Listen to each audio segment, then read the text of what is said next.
Student internship প্রকল্প চালু রাজ্যের ঘোষণা করেছেন মুখ্যমন্ত্রী মমতা বন্দ্যোপাধ্যায়।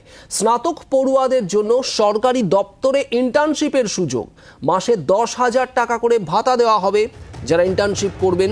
আর ইন্টার্নশিপ শেষে সার্টিফিকেট এবং ভালো কাজের ক্ষেত্রে চুক্তি নবীকরণও করা হবে, যেমনটা জানিয়েছেন মুখ্যমন্ত্রী মমতা বন্দ্যোপাধ্যায়। আজ থেকেই চালু হলো স্টুডেন্ট ইন্টার্নশিপ স্কিম। এটা কি হবে?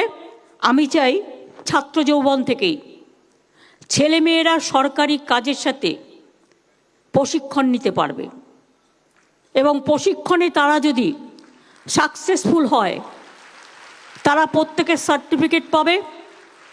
1 বছরের জন্য ইন্টার্নশিপ দেওয়া হচ্ছে 2,500 ছাত্রছাত্রীকে, এবছর থেকে চালু হলো। কলেজে যারা পড়বে তাদের এবং কলেজ ইউনিভার্সিটি যারা করতে চায়, তাছাড়াও যদি তারা ভালো কাজ করে তাদের যোগ্যতার মাপকাঠিতে বিচার করে তাদের চাকরিটা রিনিউ করাও যেতে পারে। কারণ মনে রাখবেন, এইভাবে আমরা কিন্তু গ্রাসরুট থেকে কাজের লোক তুলে আনার চেষ্টা করছি। তারা মাসে 10,000 টাকা করে রেমুনারেশনও পাবে যখন তারা ইন্টার্নশিপ করবে। বাংলার আওয়াজ, বাঙালির আবেগ, জি 24 ঘন্টা।